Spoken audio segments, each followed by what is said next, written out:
following podcast may contain adult language and an abundance of salt, so get ready, nerds, because we're talking Farscape, the final episode of Season 1, Family Ties.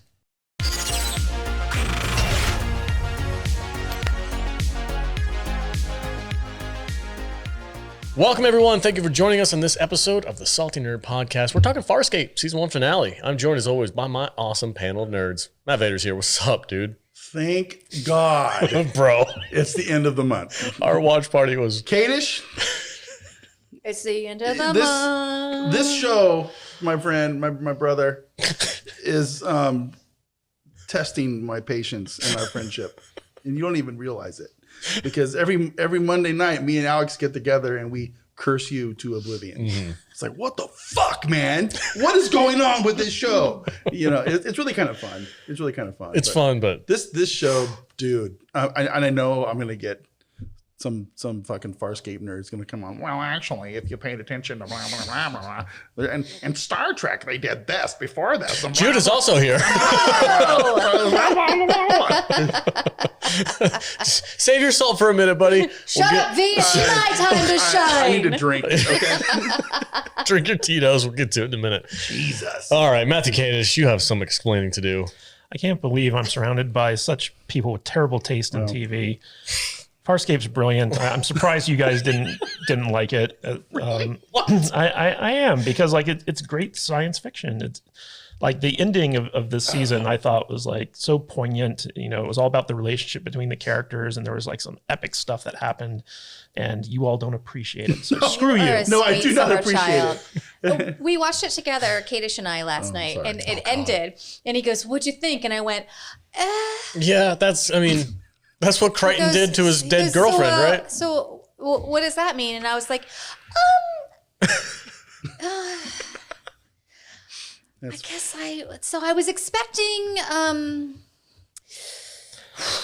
ultimately, I guess I just don't care. I feel like because we only watched 5 episodes. That's hard. From the first season. We missed a lot in between. You guys didn't really get a chance to kind of get into the characters. Also, I really feel like we wasted a 5-episode month on this. I know, right? I would have much rather done something else. You know what my biggest issue, and especially was apparent last night, and it wasn't really the fact that we didn't have a lot of context for stuff that was happening, because I kind of feel like we sort of did, right? But my issue was with it, the whole thing felt like it was overdubbed, like there was voice tracks on top of the actors. I mean, there's literally places in this episode where the and maybe it's a YouTube thing or whatever the video is we were watching. Maybe it's just a poor copy that we were watching. Yeah. But the dubbing was bad. The editing felt completely wonky. And the transitions and the edits, I was lost the entire the episode time. I watched, dubbing was fine. I don't know what you're talking about with that. I don't know. It just felt weird. And I could not follow this show. I haven't been able to connect to any of the characters. That's been my biggest problem, is like Crichton and his girlfriend. I don't feel anything about them. I absolutely hated the constant nonstop keyboard music that was playing in the background. It was obnoxiously bad. Okay, it was just obnoxious, and it was just like that 90s synth on the keyboard. Yeah. I hate the shit on Matthew's love, but it's just I can't watch this show. I just can't. It's just I can't do it anymore. I'm not going to revisit it. And I'm glad this month is over, to be perfectly honest. I get it. We tried. I probably never gave this show a fair shot because I only watched the episodes we needed to watch for this show. But this one isn't it. This isn't the one I'm going to. This show did not make me want to waste 100 hours of my life to catch up on it. Mm-hmm. I will say this: the season finale of this episode or of the show, season 1, it sets up a lot of stuff for season 2, which is when the show really starts to shine. Mm-hmm. So like a lot of the episodes we watched were kind of set up for this episode, and going forward, the story that unfolds. Season 1's a little bit more episodic, and it kind of lays the groundwork for a lot of like the major story arcs in the series. And I think that you guys are giving up on it a bit too soon. Okay, that's fair. All right, guys, so how this is going to work is we're going to break down the episode scene by scene and chat about what we liked and what we didn't like. So stay tuned for that. We're going to be right back, and Katie's just going to take over and talk about the episode. I'm going to go take a nap. I'm going to drink a little bit more back in like 45 of this minutes. fantastic, I don't know if I can say it on YouTube, but this fantastic whiskey that Jude got me this week. Let me grab the bottle. Okay. All right, we'll be right back. Stay tuned. Welcome back, everybody. Hey, if you guys like what we do and you want to help support us, you can head over to saltynerd.com/DC and download a video game called Dragon Champions on your mobile device. It's a lot of fun, easy to play hero collection game where you get to upgrade your heroes and go on the warpath and hang out with cool people like us on our guild. So this is how it works. You guys go into the promo code area and type in Salty in the promo code, and that gives you a leg up. It gives you a couple extra coins, some extra little bit of money, and a cool character to play with, and that helps you get to level 20. Once you're at level 20, join our guild. Our guild is ran by one of our patrons, JT, who has a ton of fun setting up these raids and stuff like that. And we have 2 people here who are level 80 in the game, which is the highest you can get. So proud of you guys. So you guys worked so hard at it. I'm so proud of you.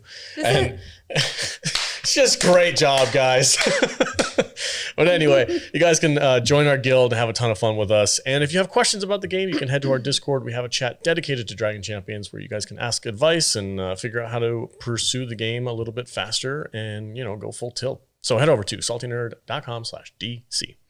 All right, Farscape. Mr. Kadish, take it away, sir. All right, so Farscape Season 1, Episode 22, entitled Family Ties, only without Michael J. Fox. One of the things I like about this show is Crichton always references some type of pop culture. Yeah. Whenever he's on the screen. He name dropped Jerry Springer in this episode, and I was like, nobody fucking knows who you're talking about, Weird, bro. right? Jerry Springer. I mean, early 90s, everyone knew. Oh, no Martians get that joke? In the context of the show, we get it. I mean, I don't know, people who are young kids nowadays don't know. When did he? But that's part of the gag is no one gets Crichton. Yeah. Everyone thinks he's really weird. They're just I expect one of the characters to be like, who the fuck is Jerry Springer? Honestly, that's how I go through most of my life. No, but by this point, they're just used to not caring about his references because they're just we don't get it. Yeah. This morning when I said to you, I myself am strange and unusual. I didn't and you were like, hey, what's going on with you? And I was like, God damn it. I'm like, why do you keep quoting him? What is that? Is that a poem? Juice. God damn it. Sorry. This has been me since I was 14 years old. Might have seen that movie once, 18 and years ago. Everyone around me going I don't know what you're saying. Yeah. I'm like, it's fucking my science project. All right, Kadish, go ahead. All right. So after getting stuck in an asteroid field in the previous episode, the crew of Moya now has a bigger problem. Rigel has taken a transport pod and is headed toward Craise's command carrier. The rest of Moya's crew aren't happy. Apparently, His Eminence is out to strike a deal with Scorpius and Craise by betraying them all. Craise, meanwhile, wonders why Rigel is on his way to them alone, and Scorpius remarks that perhaps he wants to become a part of Craise's collection, referring to the Hynerian trophies in Craise's quarters, aka all the severed heads. Craise thinks it's all a game to Scorpius, however, he denies it, saying that he cares a great deal about one thing, the wormhole technology that Crichton holds. Lieutenant Braca brings in Rigel, who says he can deliver them the Leviathan, its gunship offspring, the defector Aaron's son, and especially John Crichton in exchange for his freedom. Are they interested? So, did the Muppet betray them? I feel like I'm missing. He tried. I'm feeling like I'm missing some context. It's he went over there. It's hey man, I'm going to be a turncoat. Yeah. But then they said, nah, fuck you, and he went back to the ship, and everything was cool. Is that really what happened? It feels like it, right? The funny thing is that they're still in contact with him. I feel like they probably could have fired on him, and they're like, "Don't do this," and he's like, "I'm doing it," and they're just like, "Okay, bye." Was it well, Moya doesn't have any weapons. Okay, so but her kid does. They can't. Well, I mean, he's a kid and he doesn't know how to use them yet, and they don't know how to control him. So one of the interesting things about the character, one of the interesting things about the character of Rigel, is that he's kind of like the consummate self-preserver. So whenever he's in a situation where he's in danger, he has to he always figures out, okay, how can I survive this? And they were in a very untenable situation. So he's like, you know what? I'm just going to go over there and win my freedom by giving these guys what they want in exchange for not having to be on the run anymore. And you kind of see his negotiation tactics.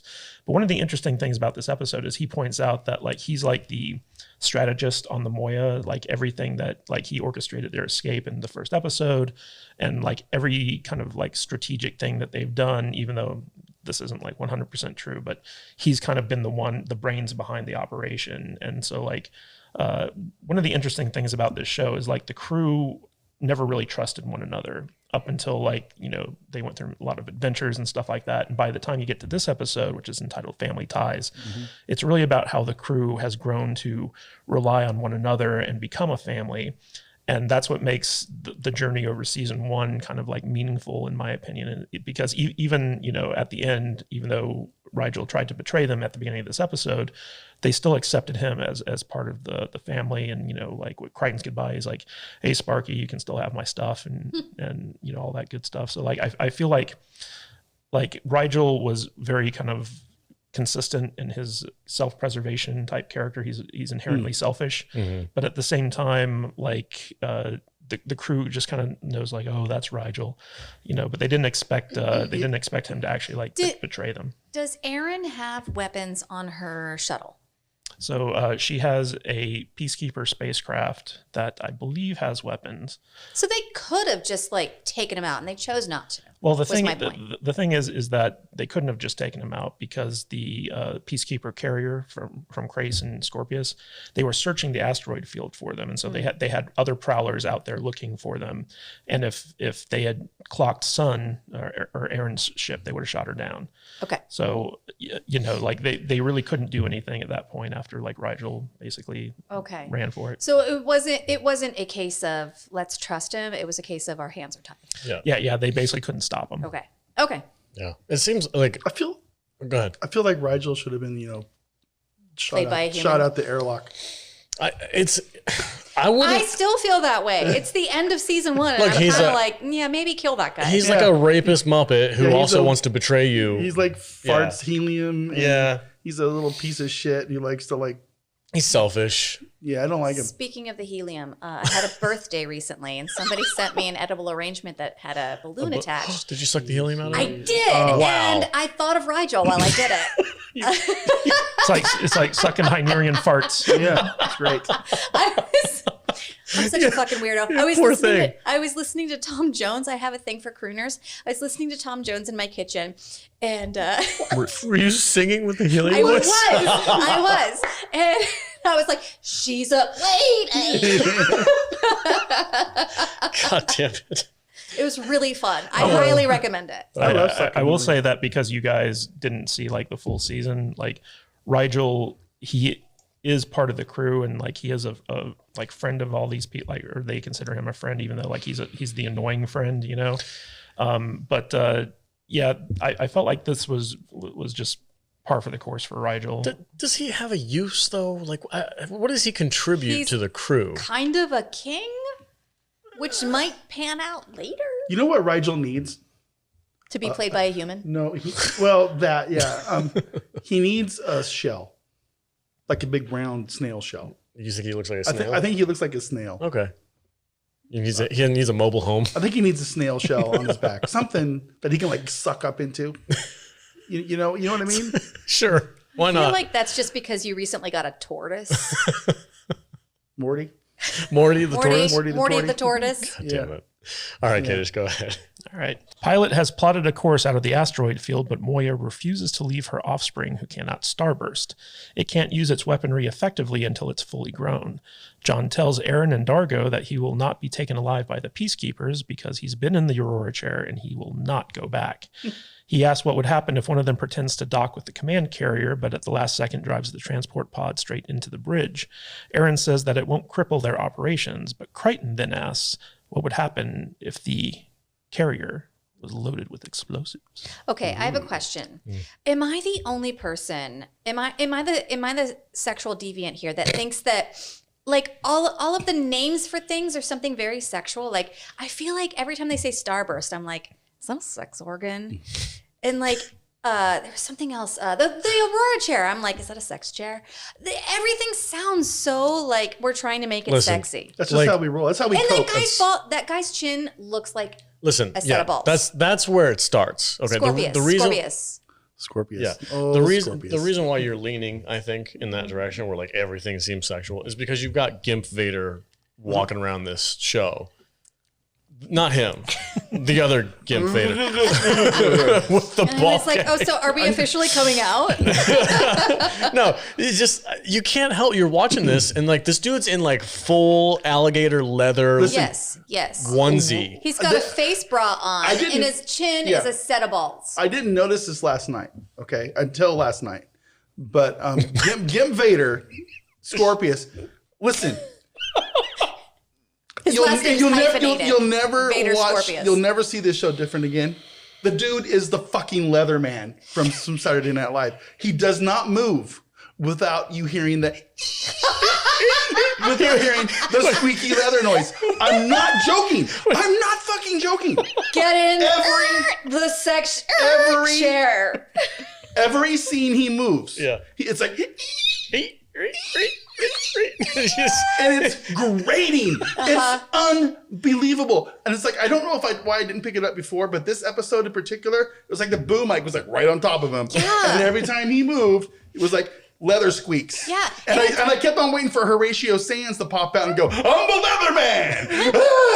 Crack the whip and go, than that, though. You guys don't know what I'm talking about with the leather man thing. But no, it's worse than that though. It's not like it's more like the sound of skin on leather, which is more brutal. like a sound. It's like, and that's when I say earlier about the editing and the sound and stuff. It's like, we don't need the leather squeaks. Why are every we time adding he that? moves. My question is that a thing that a sound effects person put in for the show, or could they just not edit it out? Maybe when I see Scorpius in his leather sound outfit, of his chin balls, and I see Craise discount Jimmy Smits, right? Yes, I'd see Jimmy Kimmel and Horatio Sands. That's what I see, and I can't unsee it now. You know what I'm talking about. I do. Yeah. I didn't want that in my head. Well, it's there now. There you go. Bobby, don't put that voodoo in my head. I'm so sorry, Kadish. We're just completely dismantling the show. It was true though, because we were doing a live watch party about this, and he put that in the chat. He's like, "Dude, I can hear him squeaking," and I was like, "Oh!" And it was like the glass shatter moment where like somebody points something out to you, and now you can't undo it. And it's in there now. It's there. It's an earworm. I'm like, now. I can't not see. Every time he walks around, I'm just like, oh my god. Anyway, continue. Sorry. All right. Rigel is now having a full-on meal on the carrier when Scorpius says that he could easily put Rigel in the chair, but Rigel says it will not work, and Craise agrees that a Hynerian would die almost instantly from the stress of the Aurora chair. Scorpius agrees that he will exchange Rigel's freedom for Crichton, saying the rest is insignificant. However, Rigel, in addition to handing over Crichton, wants a ship, crew, and even more in exchange for his betrayal. Scorpius says Rigel is lying about why he's there, but Rigel denies this. Scorpius tells the guards to lock him up, but Rigel says no. Scorpius needs him because Crichton will not be taken alive. Knowing this to be the truth, Scorpius asked Rigel if he will help them capture Crichton, and Rigel agrees. I have a theory about why they don't want to put this dude in the chair. And I don't think it's because, is it the helium? He's not going to be able to make it. He's going to fart. Fart in the chair. He is probably the most sexually deviant person in the show. And they're like, look, dude, just don't. You put him in that chair, we're going to see some shit that we don't need to see. Yeah. And I think that's accurate. I think you make a really good point. I think they're just afraid. Also, I think that they were like, yeah, he'll probably fucking die. Also, if you put salt on him, does he like shrivel up? Maybe. Yeah, maybe. That'd be great. Also, I think he was kind of like, in one sense I might die, but that's how I kind of want to die. In the sex chair. Yeah, in the sex chair. Yeah. I thought it was funny how Rigel was pointing out the fact that he has 3 stomachs, and by the time 2 are full, the other one's empty again. So he's just always hungry. Is that do you bond with that? Him. You bond with that, don't you? I eat a lot. Have you ever seen this dude at the all-you-can-eat Korean barbecue place? Eats the shit out of me. It's disgusting. It is unbelievable you how let much food Kadish eat the shit out of you? It is hilarious. I'm a big dude, right? Yeah. Kadish and I go to a Korean barbecue all-you-can-eat place. I'm done after 1 round. Yeah, you just keep drinking. While he's eating. He does like 4 full rounds of shit on the grill. It's really kind of disgusting. That's not because I'm hungry. It's because I want to get my money's worth. I get it. I totally get it. Cheap. But dude, I can't move after the first round. I'm like, oh, Jesus Christ, I'm done. going to give you the insider's code. It's not all you can drink. You have to pay for each drink. Yeah. And I'm the only one who drinks. Yeah. So I keep ordering drinks and saying, hey, are you ordering more? Okay, I'm going to get another drink. And then he knows he has to pay for those drinks. And he's like, you know what? We can go. I'm like, that's fine. That's fine. That's fair. Yeah. No, That's how you do it, V. I'm like one small plate and I'm done. Yeah. So that places like that really aren't worth it for me. Yeah. I understand. But You're not an all-you-can-eat He's not money's a Homer worth Simpson kind of guy. no, I'm really not. Like, give me a good plate for like $40 and I'll be happy and I'll bail. But like a $60 buffet. $40. Good Jesus Lord, Christ. Mr. Moneybags over here. That's like the average cost of a steak these days. That's what yeah. Like a good steak with a couple sides, it's $40. Me and my wife got out of dinner last night for $30, including the tip. That's Oh, that crazy. taco place. Stop talking about it. At this taco place I found downtown. Let's talk about tacos But the second half of this show. yeah. Let's let Kadish finish this off. Go ahead, Kadish. What's next? Should we stop and order tacos? yeah, Yes. right. I want tacos. During our break, we're gonna order tacos. Snail meat, snail tacos. Rigel tacos. I mean, I'd still eat it. Okay. Go ahead, Kadish. All right. Dargo tries to convince Chiana to wear some chains when the Peacekeepers come and raid Moya, so they think that she's a prisoner. But Chiana rejects this idea with a vengeance because no one chains up Chiana. Meanwhile, Zahn is whipping up a substance that becomes explosive when mixed with certain items, and she says that she has made a family on Moya, but feels that it's all coming to an end. John replies that for what it's worth, she is part of his family. Aaron is with Pilot, trying to comfort him since he is sharing Moya's pain.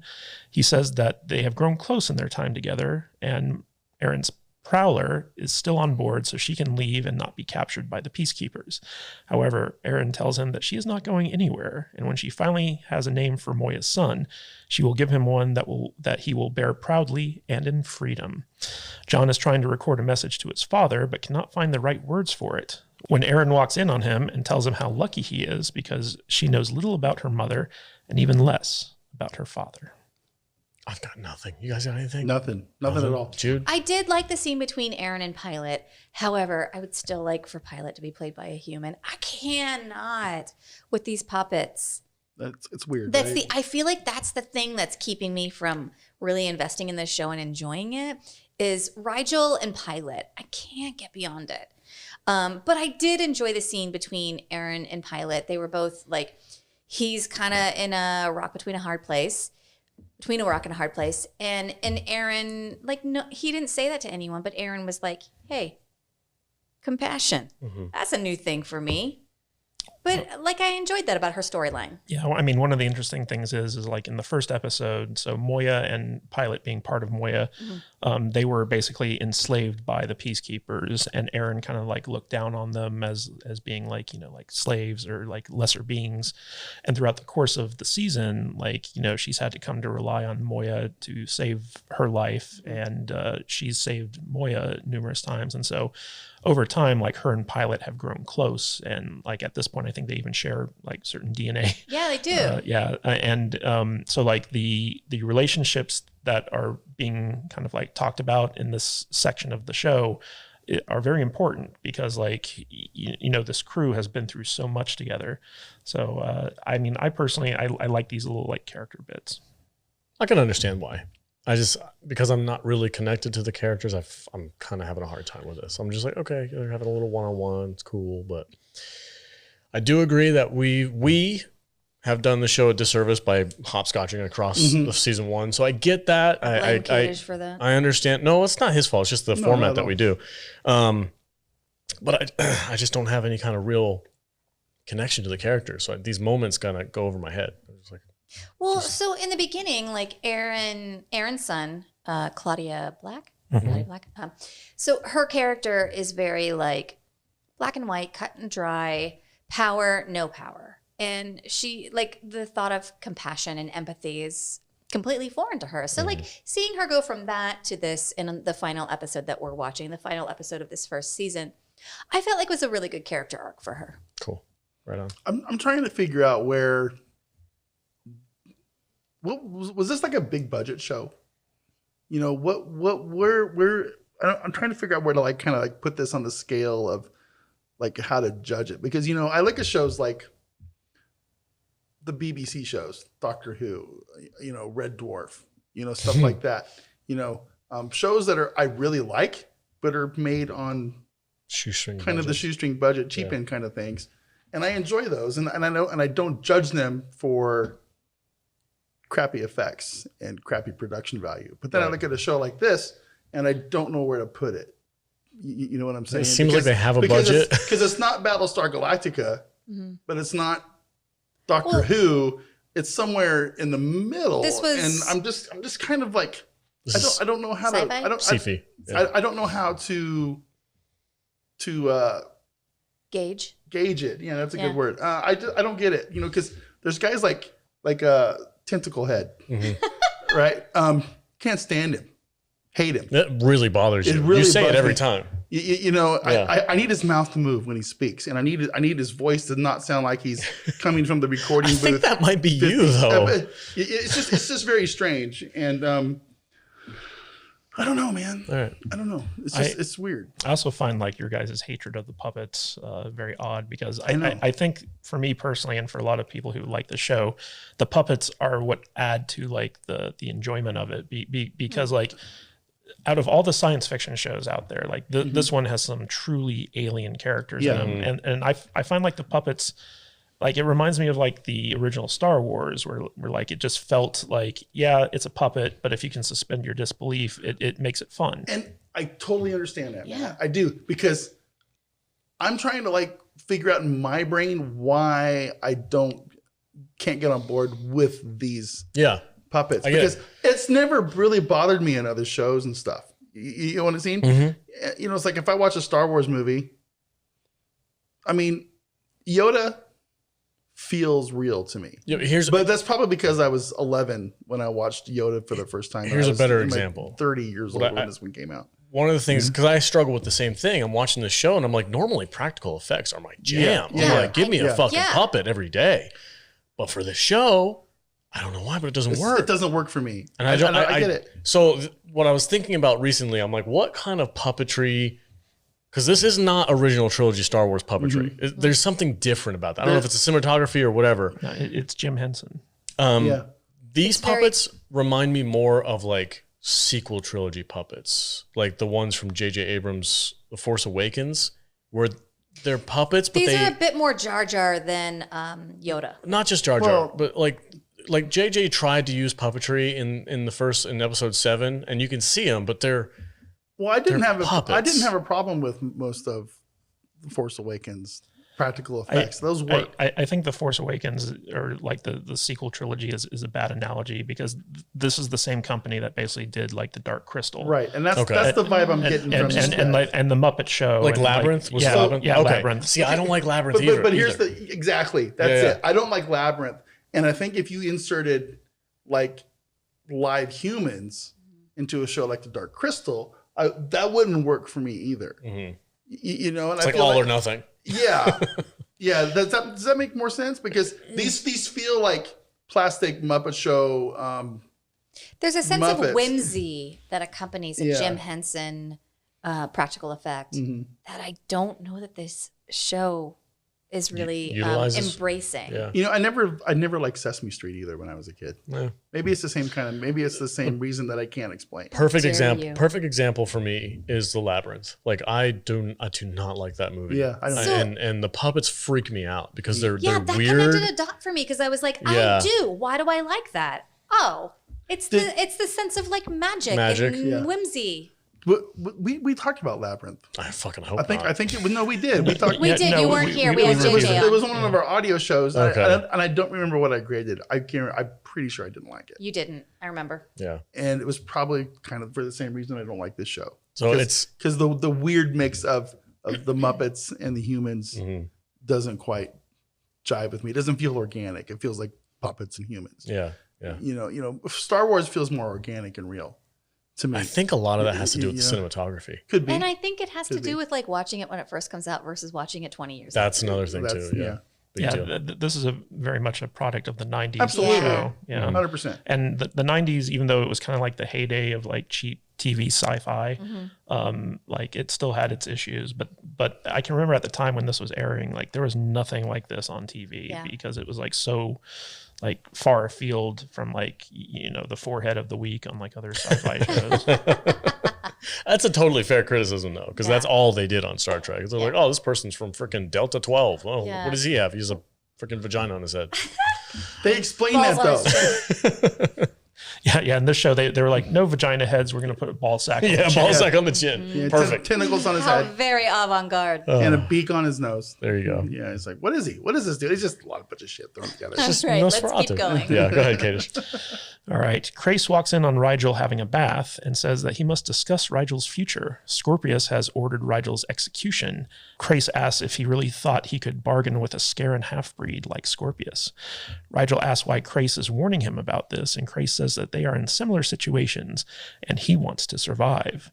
Rigel returns to Moya, and the others fear that it's a trap, even though he was not followed. Dargo, Zahn, Crichton, and Aaron all point their guns at the door as Rygel hovers in, saying not to shoot. He tells them not to let their reaction to what they will see next include weapons fire, as Craise emerges from behind. Craise says that he asked Rygel for asylum and had it granted. He asks to be placed in a cell so that he won't be harmed, but Dargo takes exception to his presence and beats him until he reveals that Dargo was wrongfully imprisoned. Craise knew that Dargo was not guilty of the murder of his wife, with Aaron having previously told him that it was actually her brother, a peacekeeper, who committed the crime, but could not reverse his conviction. Crichton considers this an easy answer, but Craise counters that, as they are all proof of, life isn't fair. Shoot them. Shoot them both. That's the second they did that, I was like, why? What's going on here? Like, oh, they're family. They're part of the ship. Like, dude, he just tried to betray you.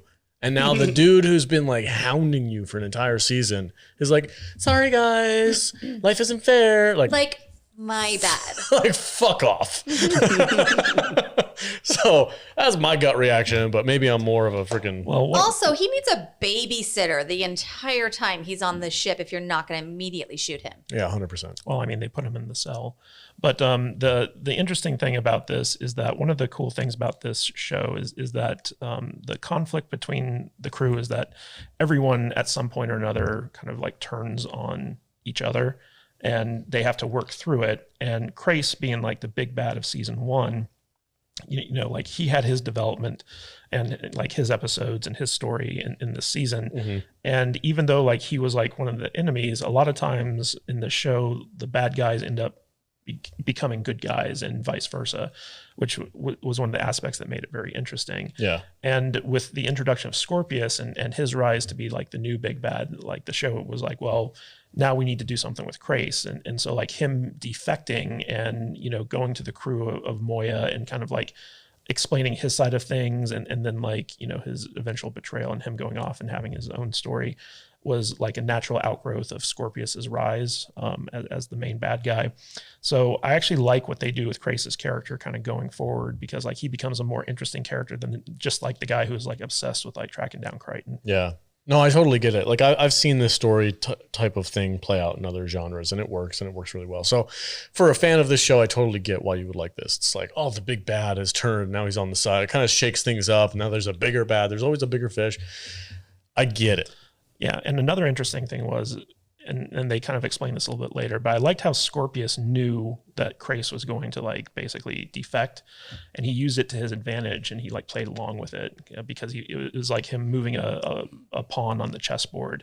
And they explained it a little bit later, like why he allowed Craise to like leave with Rigel and stuff like that. And I thought it was very well done. Mm-hmm. I get it. I feel like Craise and Rigel are very similar and probably could have just been this one character. Well, they're very, very amoral. But one of the things that I like about the alien characters like Rigel and Pilot and stuff like that is that throughout the course of the season, like you get to know them as actual characters. And so like if you've watched all 22 episodes by the time you get to this point, they're just like any other character. Like they don't really stand out as like a Muppet. And it's kind of funny because you see like that bathtub scene with Craise where he's talking with Rygel, and you're like, this dude's just talking to a puppet. The bathtub scene, that was weird. With the black, with the steam bath, the dry ice. Dry ice. Thank you. Why did he have a bathing suit on? He had something on. Is there like some weird rule about puppet nakedness or something? I have no idea. I thought it was weird. It's like, if he's going to be a slug, be a slug. You want to see that naked slug? I got to see that whatever. naked slug. I mean, one of the things about the Hynerians is like they really do like to pamper themselves. But, you know, when I was watching that scene, I was like, you know, like this guy is basically acting against a puppet. But at the same time, like I'm so used to this character, and I love Rigel. I think he's probably one of my favorite characters in the show. Like I don't even notice the fact that he's a puppet, because to me it's just a character. I wish I was in your shoes, man, because I can't get past it. I feel bad because I know that you've said, but like while we're watching this, like that you really like this character, and I know you've had high hopes for us, like embracing the Muppets, and I feel bad that we just never got there. It's just never worked. It's weird. I don't know, man. I don't know what it is, but yeah. So if you're a club member and you want to see us keep sludging through Farscape, sludging. I mean, I'm not doing it. I'm out. Let us know. I'm not doing well, we'll talk about it after. Is that ready for the break? Okay. All right, guys, that's it for the first half of the show. If you want access to the entire episode, and we're going to get real salty in a minute, trust me, head over to saltynerdclub.com and sign up to become a club member. It's only $5 a month, and you guys get access to a ton of content, 4 and sometimes 5 extra episodes a month, depending on how the weeks are split up, about classic sci-fi. Next month, we're doing Buck Rogers in the 25th century, which is freaking weird. It's going to get really weird. It's going to get real weird, so join up if you haven't already. Buck. If you want access to the entire library, you also get that. We've done Doctor Who, Stargate Atlantis. It's an ever-growing library. There's huge amounts of stuff back. How many episodes do you think we have in there by now? At least 20 some odd plus. Oh, I bet it's more than one that. week, more than that. One for every week of the year. Yeah, it's a lot. So anyway, you guys get a huge library of ever-growing content, and again, it's only $5. It's less than the price of a cup of coffee. And they also get access to our outtakes too. If you're hot shit, yeah, and those things are wild. I get really offensive. You get really offensive. So if you like offensive content, you can do that too. So anyway, that's enough. That's enough for the pitch. SaltyNerdClub.com. Join up. All right, everybody. Thank you so much for watching this video. Like and subscribe. And if you're a club member, let's go.